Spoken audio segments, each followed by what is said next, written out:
Hey everyone and welcome to my channel. I'm Leanne and this is Learning with Leann. I learn different skills and share what I learn with you. At this time of reflection and rebranding, here are my ins and outs for 2026, or things I want to embrace or leave behind.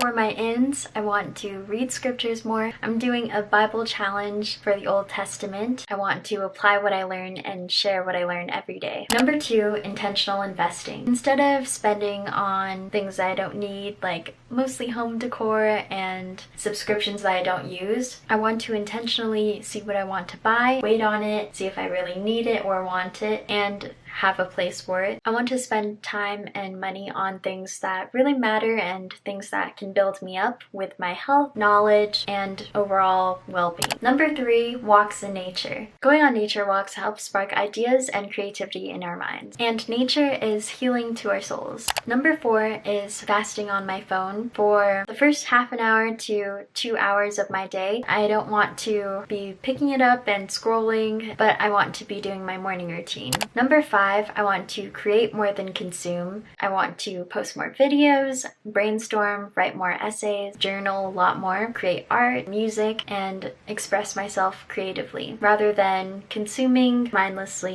Number 6, boredom. In this world of endless scrolling and dopamine hits, I want to be okay with being bored so that it triggers my alpha waves in my brain and leaves room for creativity and ideas. Number 7, journal consistently. Even if it's just a little blurb per day, I want to be able to reflect on what I learned or what I'm grateful for. Number 8, using the internet as a tool for learning instead of just for entertainment.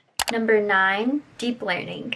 I want to delve into things that I find interesting and learn different skills throughout this year, and I want to dedicate a lot of time to that. I'm excited for this year because I'll be learning 1 or 2 new skills each month, so I hope you come along this journey with me of learning and tune in. Number 10, enjoying the process over the result.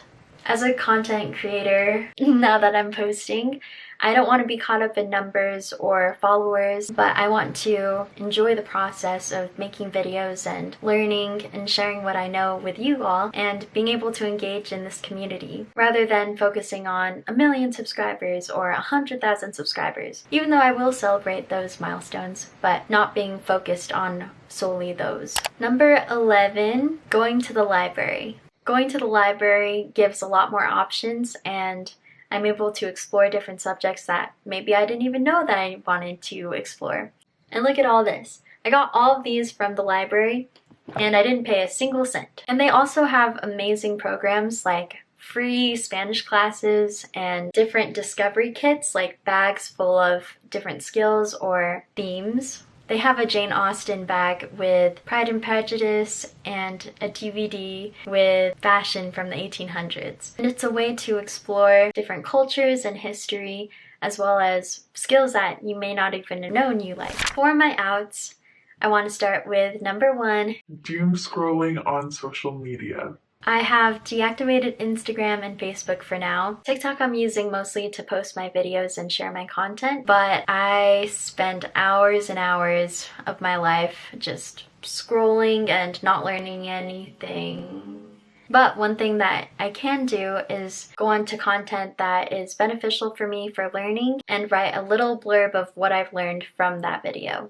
Number 2, being influenced. It's easy to see social media posts and different trends. In this time of overconsumption and comparison, it's easy to fall into that trap of being influenced that you're not enough and that you need that thing in order to be happy. But it's important to remember that you don't need those things in order to be satisfied and grateful for your life. Number 3 of outs, lukewarm friendships and relationships. If someone isn't super excited to talk to me or catch up with me or hang out with me, then I don't want to be there. And if I don't enjoy their company or feel like I'm being a better person or feeling happier when I'm with them, then it's also not a good friendship or relationship. If we don't build each other up and inspire each other to be better and happier, then I don't want it. Number 4, this goes along with friendships and relationships, gossiping. I've never been a fan of gossiping and talking about people behind their backs, especially if I don't know them. and I don't want to participate in speaking ill of them or being around that negativity. Honestly, it doesn't help anyone, and it even reflects badly on you because those mirror neurons, it only hurts people. You hurt their reputation, you hurt their perception of that person, and it doesn't feel good inside when you talk badly about someone. And I'd rather talk about ideas and things that we've learned and processed. If it's positive gossip, like praising that person for something, then I think it's okay.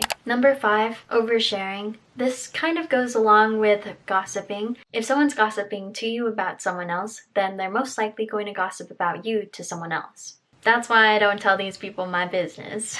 With oversharing, it's important to know that the internet and people on it don't have the best of intentions all the time, especially when it compromises your safety and your family or friends. I think it's important to limit that as much as we can, especially with our digital footprints. What people don't know can't hurt you.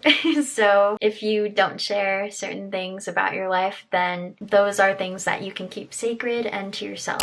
Number 6, excessive planning over action. I tend to be a super planner. For example, my vision board started out as a vision board and then a becoming board, and then it got into goals and quarterly goals and then weekly goals and then daily goals. So I tend to overplan things. It's important to plan, but it's more important to act and move towards your goals. Number 7, excessive YouTube shorts binging. I know it's addictive, and I've posted some myself. I've realized that some of my screen time was almost 40 hours in 1 week, which is really bad, I know. It's important to remember that our time is our life, and our life is limited. Number 8, seeing a text and not responding to it immediately. I'm guilty of this, I know. I'm sorry, friends and family. I'm trying to be better at seeing your message and replying to it in the moment that I see it, instead of seeing it, thinking of a response, and then ending up doing something completely different and then forgetting about it. I'm sorry. Number 9, people pleasing. I found that people pleasing is a form of trying to convince people of your worth. But if you know your worth and you know your boundaries and standards, then you're able to stick up for yourself and walk away when needed. If you like this video, like and comment your ins and outs for 2026 and follow for more.